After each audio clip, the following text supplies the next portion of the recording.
Hai semua, saya akan memberikan informasi lowongan kerja buat teman-teman yang sedang berjuang.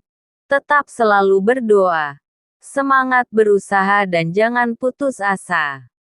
Semoga informasi yang saya berikan dapat bermanfaat bagi kita semua.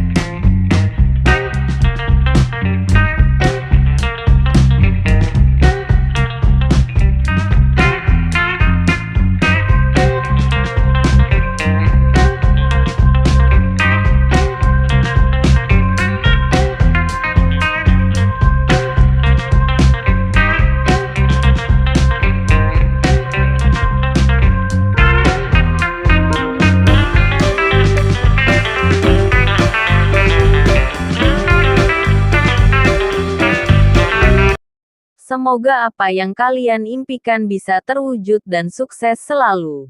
Terima kasih. Salam sukses.